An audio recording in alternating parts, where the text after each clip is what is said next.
फलटण तालुका म्हटलं तर सर्वप्रथम आठवण येते ती निंबाळकर घराण्यातील माधोजीराव नाईक निंबाळकर यांच्या पुत्री, त्याचबरोबर स्वराज्य संस्थापक छत्रपती शिवाजी महाराज यांच्या पहिल्या पत्नी व छत्रपती संभाजी महाराज यांच्या मातोश्री सईबाईंची. याच मुलखात महाराजांनी आदिलशाही स्वारांना पायबंद बसावा म्हणून काही गडकिल्ले उभारले. याच प्रांतातील गिरिदुर्ग प्रकारातील हा किल्ला शंभू महादेव डोंगर रांगेत समुद्रसपाटीपासून 2900 फूट उंच आहे व चढाईसाठी सोप्या श्रेणीत हा येतो. पुरंदरच्या तहानंतर मिर्झा राजा जयसिंग आणि शिवाजीराजांनी आपली स्वारी विजापूरवर निश्चित केली. या स्वारीमध्ये सरसेनापती नेताजी पालकर यांना सोबत घेऊन महाराजांनी डिसेंबर 1665 आदिलशाहीत असलेला हा किल्ला शिडी लावून घेतल्याचा उल्लेख बखरीत आढळतो. पुढे हा गड आदिलशाही व मोगल यांच्यामध्ये झालेल्या तहानुसार आदिलशाहीच्या ताब्यात गेला. आग्रा येथील सुटकेनंतर छत्रपती शिवाजी महाराजांनी 1673 आदिलशाहीकडून हा जिंकून स्वराज्यात आणला. मोगलांनी पुढे 1689 मराठ्यांकडून हा गड जिंकला. मात्र 1707 औरंगजेबाच्या मृत्यूनंतर पुन्हा मराठा फौजांनी जिंकून हा गड स्वराज्यात आणला. सन 1818 पर्यंत हा गड मराठ्यांच्या ताब्यात होता. ब्रिटिशांना सळो की पळो करून सोडणारे आद्य क्रांतिकारक उमाजी नाईक 1827 साली या गडावर असल्याची नोंद गॅझेटियरमध्ये आढळतात. विजापूरहून होणाऱ्या स्वारांना पायबंद बसावा, तसेच समुद्रमार्गे होणाऱ्या व्यापारी मार्गावर लक्ष व स्वराज्याची मजबूती व विस्तार ह्या कारणाने छत्रपती शिवाजी महाराजांनी साताऱ्याच्या पश्चिमेस अनेक गडकिल्ले उभारले. त्यात महिमानगड, वारूगड, वर्धनगड व त्याचबरोबर फलटण तालुक्यात येणारा हा गड देखील काबीज करून स्वराज्यात आणला, तो म्हणजे संतोषगड.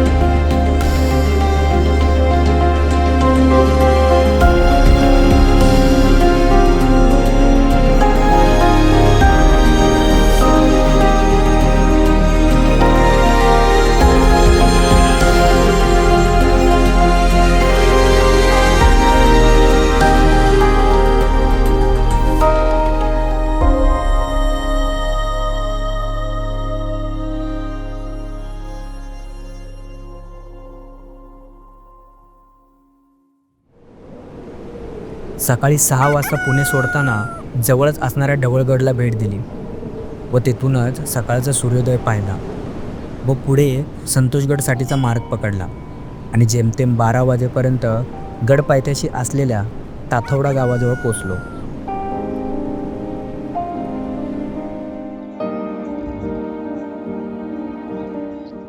तर नमस्कार मित्रांनो, स्वागत आहे तुम्हा सर्वांचं आपल्या या महाराष्ट्र गड किल्ले भ्रमंतीमध्ये.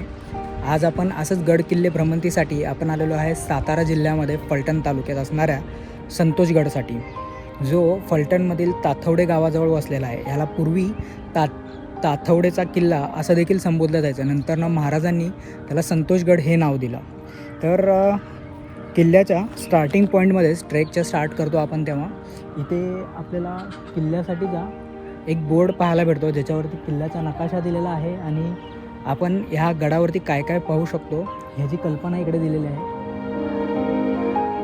हा बोर्ड रायगड परिवार आणि महाराष्ट्र वन विभाग फलटण यांच्या सौजन्याने इथे लावण्यात आलेला आहे आणि खूपच चांगली इन्फॉर्मेशन इथं दिलेली आहे. कारण मी येताना विचारच करत होतो की एखादा मॅप डाउनलोड करून घ्यावा गडासाठीचा, की आपल्याला काय काय पाहता येईल गडावरती.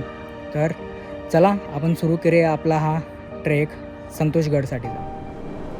ताथवडा गावात असल्याने ह्याला पूर्वी ताथवड्याचा किल्ला असेही नाव होते, पण आग्र्यातील सुटकेनंतर छत्रपती शिवाजी महाराजांनी आदिलशाहीकडून हा गड जिंकून स्वराज्यात आणला व त्याचे संतोषगड असे नामकरण केले.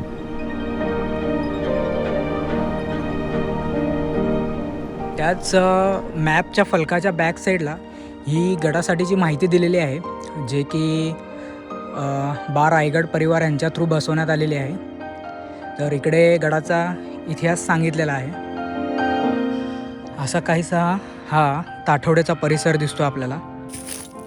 उन्हाळ्याची सुरुवात झाली असल्याने गरमीचा चांगलाच तडाखा सहन करत गड चढाईची सुरुवात केली. आता हा जो ट्रेल आहे, हा जो मार्ग दिसतोय तुम्हाला, ह्या ट्रेलच्या आहे ना आजूबाजूला खूप सारी झाडी आहेत. आता तरी फेब्रुवारी एंड आहे, त्यासाठी ही सगळी झाडी सुकलेली आहेत. अन्यथा पावसाळ्यामध्ये फारच गर्द झाडी इकडे पाहायला मिळतात.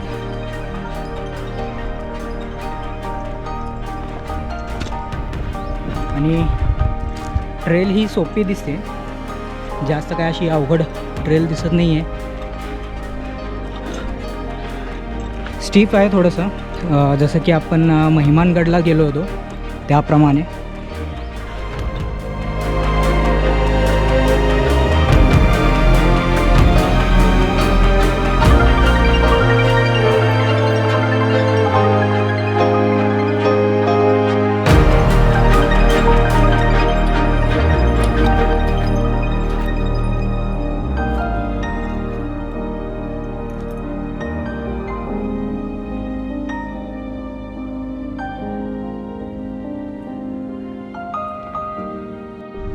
तर असा काहीसा हा परिसर आहे.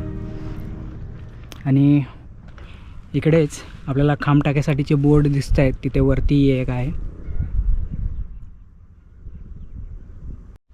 तर मित्रांनो, ह्या मूळ मार्गापासून खांब टाक्यासाठी, पहिल्या खांब टाक्यासाठी गडावरती जाताना हा असा काहीसा पॅच आहे, थोडासा क्रिटिकल आहे.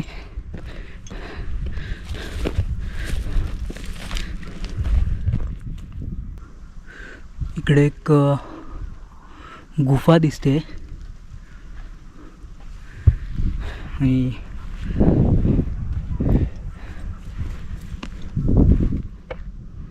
ओके, ते खांब टाकच आहे. ओके,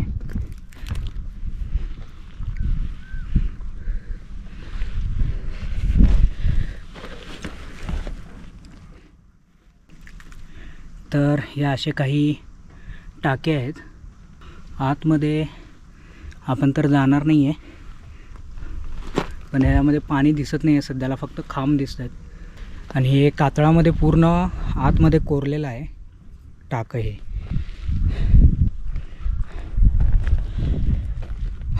खाली उतरायचं कसं, हा मोठा प्रश्न आहे.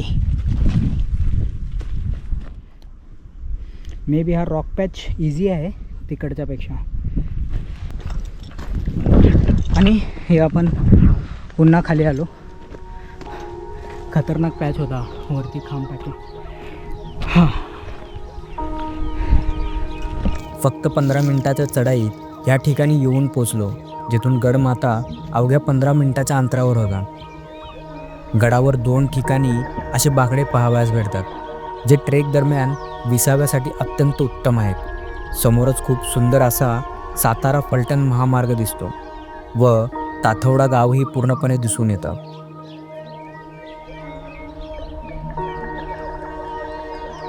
जलप्राशन करून बऱ्याच वेळ येथे विश्रांती घेतली.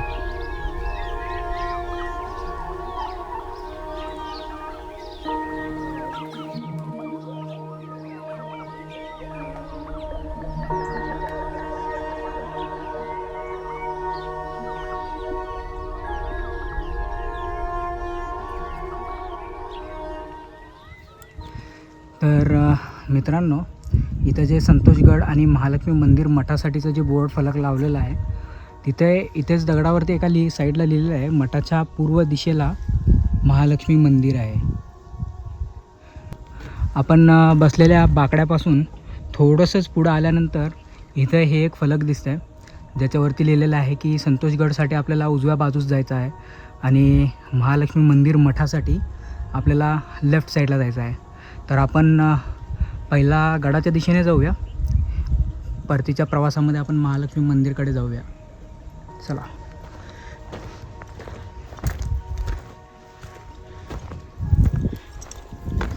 आणि काहीसा हा गावाचा परिसर दिसतो, ताठवडे. बापरे यार, पावसाळ्यात यायला पाहिजे. काय काय अशा ठिकाणी बाकडे ठेवलेले आहेत ना. आता हा एक बुरुज आहे बघा, इथे लिहिलेलाही आहे. हा एक बुरुज आहे पूर्णपणे. काय जबरदस्त दिसतोय नजारा. आणि इकडे हा एक टेबल ठेवलेला आहे असा. वा, अप्रतिम नजारा दिसतोय. आणि आपण इथे जवळच पुढे एक दिसतोय जिथे लिहिलेलं आहे प्रथम दरवाजा किल्ल्यासाठीचा. तर मित्रांनो, इकडं बुरुज पाहिल्यानंतर आपण या प्रवेशद्वाराकडच्या पायऱ्या पकडूयात.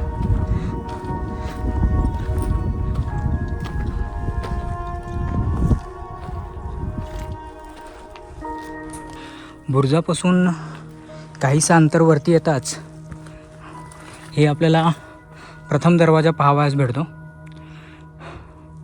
ज्याची कमान पूर्णपणे ढासळलेली आहे. आणि हे बुरुज, त्याच्या बाजूचे दोन्ही, तेही काहीसे उद्ध्वस्तच झालेले आहेत.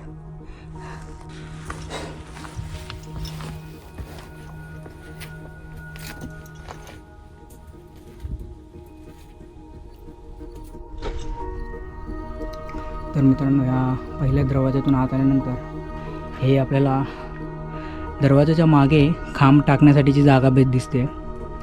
पण सुरक्षा रक्षकांसाठी किंवा गडावरील चौक्या दिसत नाही आहेत पहारेकऱ्यांच्या. आणि ही काही तटबंदी दिसते. प्रथम दरवाजापासून थोडंसं वरती येताच आपल्याला इथे हे गडासाठीचा दुसरा दरवाजा पाहावयास भेटतो. आणि ह्या दरवाजालाही प्रथम दरवाजाप्रमाणे सुरक्षा रक्षकांसाठी, पहारेकऱ्यांसाठी चौक्या दिसत नाहीत. सेम टू सेम इकडेही लाकूड लावण्यासाठी दरवाजाच्या मागे हे स्क्वेअर होल्स दिसत आहेत दगडांमधल्या. आणि वरती इकडे दरवाजा जो होता त्याच्यासाठीच्या पूर्वीच्या दगडी बांधकामात असलेलं स्ट्रक्चरही दिसतं. इकडच्या साईडला नाही आहे, पण एका साईडला इकडे आजही सुस्थितीमध्ये आहे.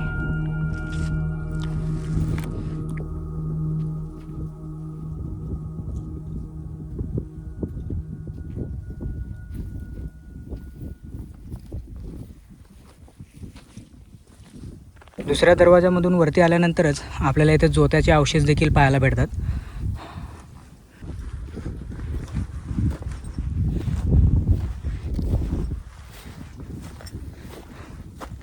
इथे आपण अशीच संकल्पना आपण मानगडमध्ये मानगडच्या किल्ल्यासाठी पाहिली होती. जेव्हा आपण प्रवेशद्वारातून वरती येतो तेव्हा अशी एक संकल्पना होती, जिथे असं वाटतं की एखाद्या देवी देवताची मूर्ती वगैरे असायला पाहिजे पूर्वी.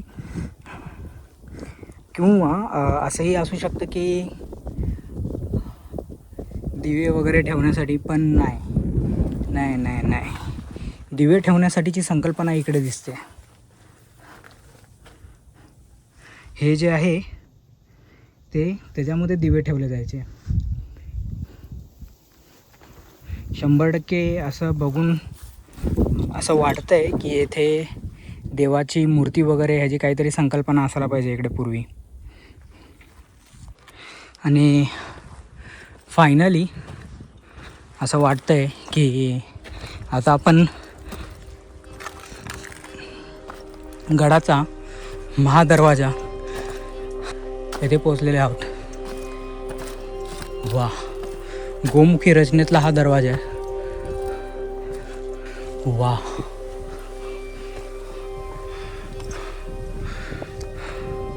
अप्रतिम यार.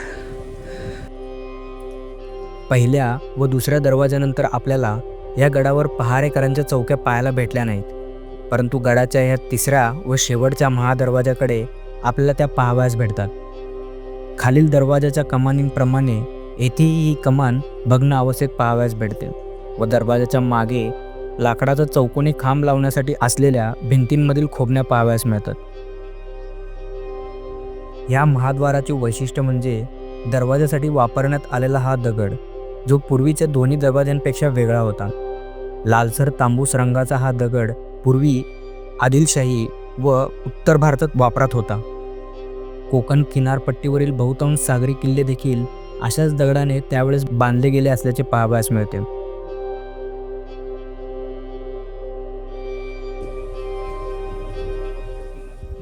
दरवाजाच्या मागे लाकडी बांबू लावण्यासाठीची संकल्पना दिसते आणि वरच्या भागात इथे दरवाजा लावण्यासाठीची व्यवस्था असायची.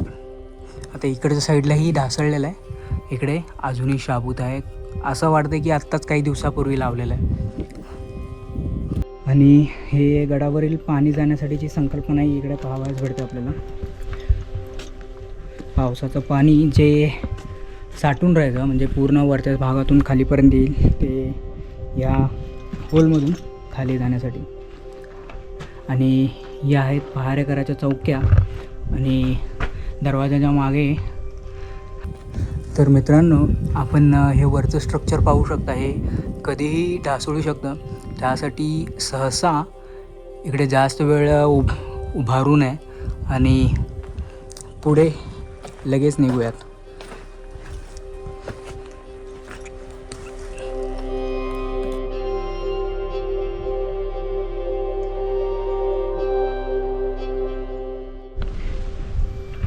तर मित्रांनो, हे स्ट्रक्चर जे आपल्याला पाहायला भेटत आहे, हे जर माझं चुकीचं नसेल तर हे जी कमान आहे महादरवाजाची त्याचा असायला पाहिजे. असंच आपण सेम महिमानगड आणि मानगडला पाहिलं होतं. आणि हे काही अवशेष जे महादरवाजाचेच जवळपास असावेत.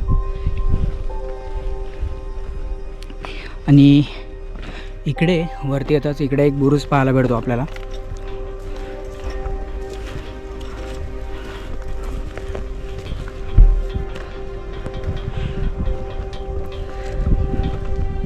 आणि आपला भगवा ध्वज इथं लावलेला आहे ह्या बुरुजावरती.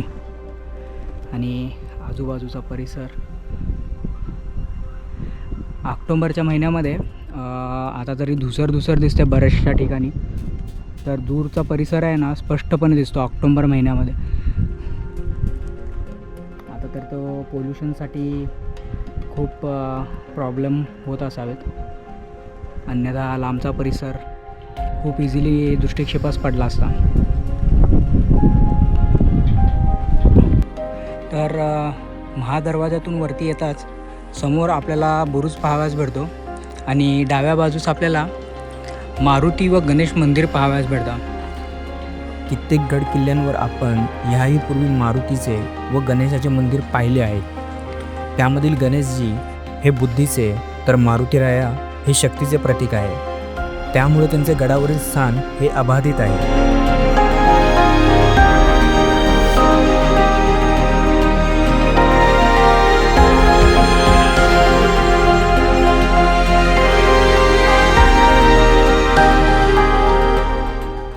तर मित्रांनो, हे महादरवाजातून वरती आल्यानंतर इथे आपल्याला बुरुज पाहावयास भेटतो आणि इकडं आहे गणेशजीचं व हनुमानजीचं मंदिर.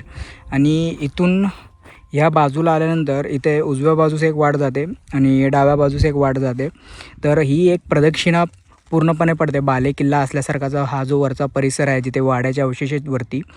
तर आपण उजव्या बाजूने प्रवास सुरू करूया आणि एक प्रदक्षिणा मारून डाव्या बाजूस या बाजूने येऊया आणि वरती जाऊन एक फेरी मारून परतीचा प्रवासाला सुरुवात करूया. तर मित्रांनो, उजव्या बाजूस जी वाट आहे थोडंसं सांभाळून जावं, कारण खूपच निमुळता मार्ग आहे आणि इकडच्या साईडलाही पूर्ण झाडं उगवलेले आहेत आणि इकडच्या साईडलाही उगवलेले आहेत. आणि थोडंसंच खाली आहे ना, खाली डायरेक्ट दरी आहे ऑलमोस्ट 100 फीट. तर थोडंसं सांभाळून आपल्याला या रस्त्याने जायचं आहे. आणि इकडेच कोरीव मारुतीचा एक बोर्ड लावलेला आहे.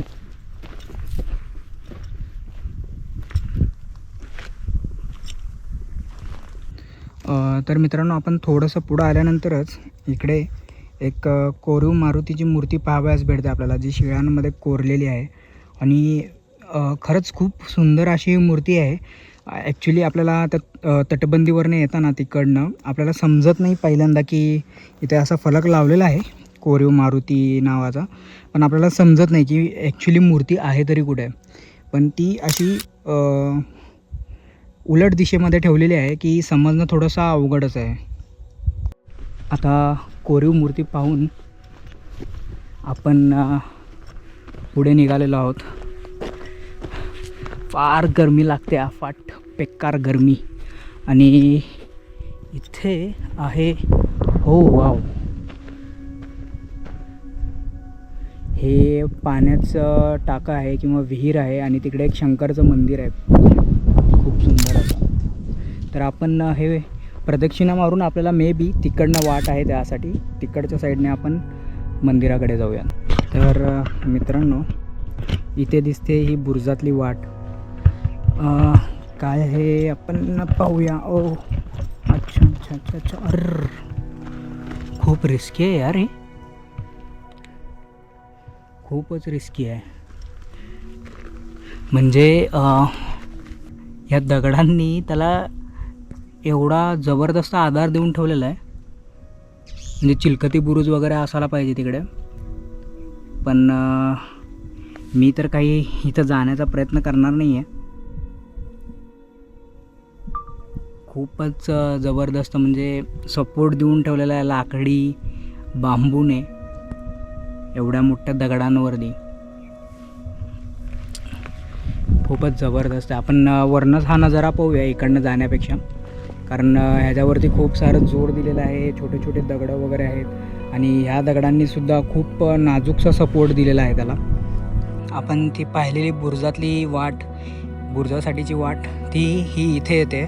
आणि इकडे देखील एक चोरवाट आहे जी बुरुजातून खालच्या साईडला उतरते. खूपच अप्रतिम, चिलखती बुरुजसारखं एखाद्या. असंच आपण काही सरसगडला देखील असाच चिलखती बुरुज होता आणि राजमाचीला देखील असाच बुरुज आहे. खूप गड किल्ले आहेत, त्यांना असे बुरुज आपल्याला पाहायला भेटतात. आणि ते बुरुजामधला तिथे चोरवाट आहे. ही जी चोरवाट आहे, जसं आपण बुरुजातल्या तिकडच्या वाटेने इकडे येतो, इकडच्या साईडनी एक वाट, खालच्या साईडनी आपल्याला इकडे पाहावयास भेटते, जे आत्ताही चांगल्या स्थितीमध्ये आहे. पाहूया आपण, जर ती योग्य स्थितीमध्ये असेल, जाण्यायोग्य असेल, तर आपण नक्कीच त्या चिलखती बुरुजाकडे जाण्याचा प्रयत्न करू.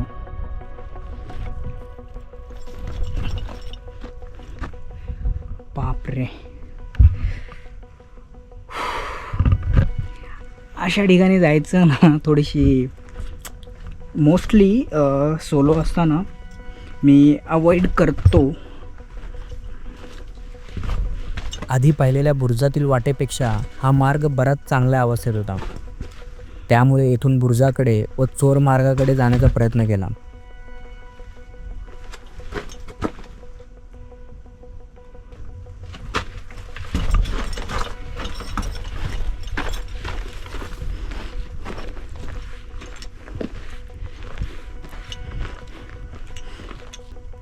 तर मित्रांनो, ही बंद असलेली चोरवाट आहे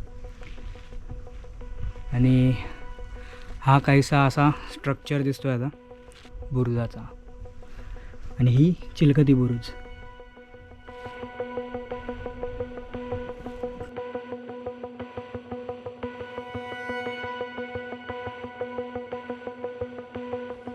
तर चला, परत आलो त्या बुरुजातील वाटेने, आपण पुन्हा वरच्या दिशेस जाऊया.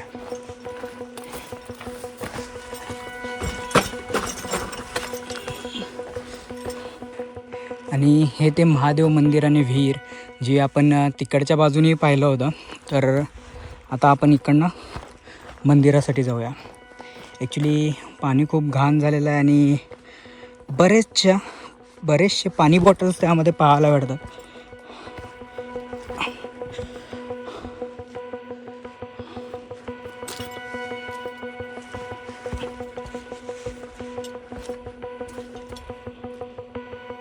वाव, खूपच शांत परिसर आहे, खूपच शांत.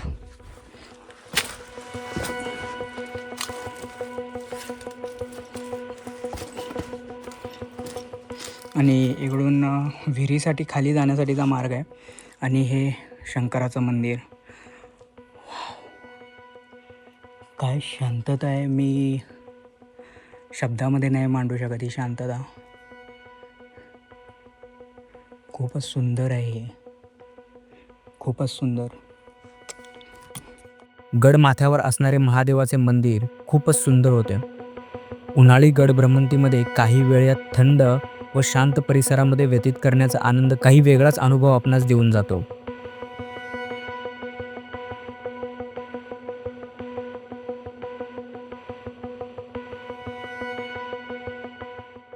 तर आपल्याला इथं काही इमारतीचे जोते देखील पाहावयास भेटतात. बऱ्याच गड किल्ल्यांवर असलेले असे जोत्याचे अथवा वाड्याचे अवशेष पावसाळ्याच्या मोसमात वाढलेल्या जंगली झाडी व गवतांमुळे दिसेनासे होतात. त्यामुळे उन्हाळ्यातील गड भ्रमंती हमखास गडावरील बऱ्याच दडलेल्या गोष्टी दाखवून जाते.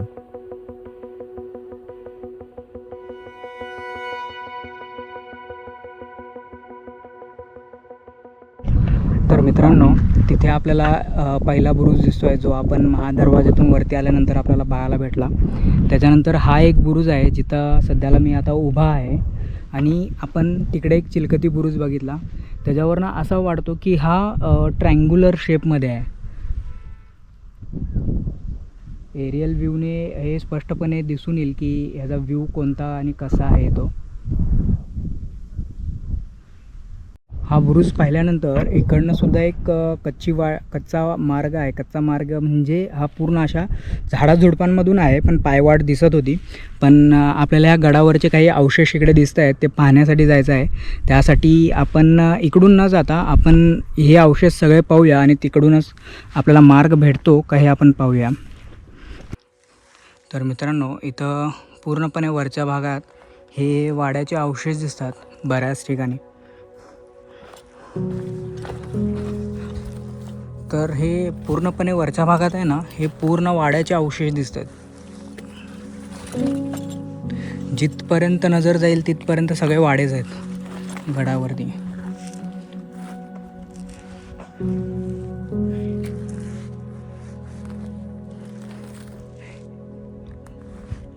खूप सुंदर अशा ह्या बऱ्याचशा खोल्या दिसतात इकडे, खूपच. इथे एक, तिथे एक, इथे एक आहे.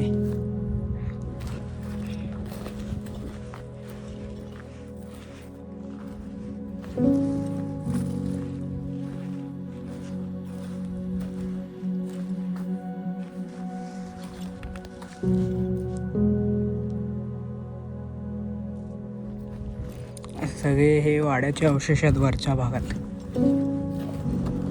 पाहूया अजून पुढे काय काय आहे ते इथे.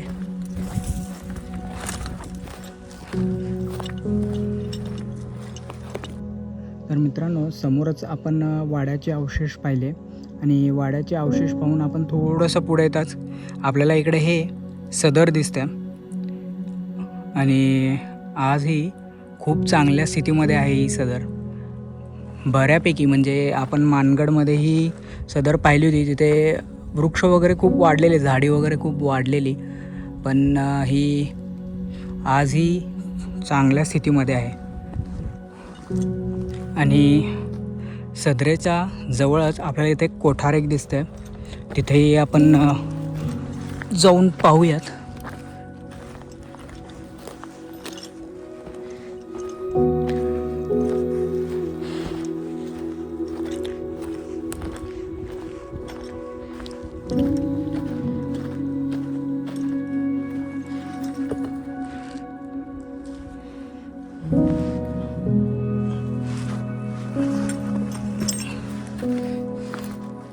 तर हे आहे कोठाराचे अवशेष. मे बी अशीच काहीशी कोठार आपल्याला तळगडवरती पाहायला भेटली होती, पण तिकडं काय आहे ॲक्च्युली त्याचं काही बोर्ड वगैरे, फलक वगैरे काही लावलेलं नव्हतं.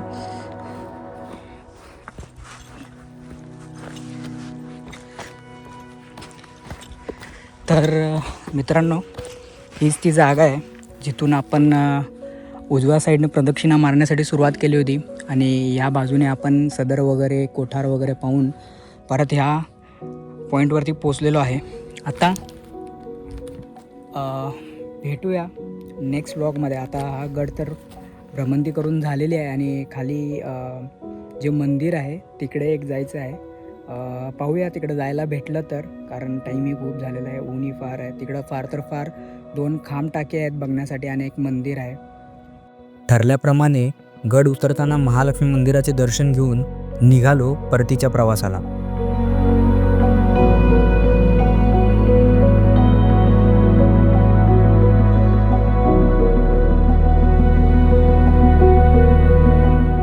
सकाळचा सूर्योदय ढवळगडावरून तर सूर्यास्त केला स्वराज्यातील शेवटचा किल्ला म्हणजे मल्हारगडावरून.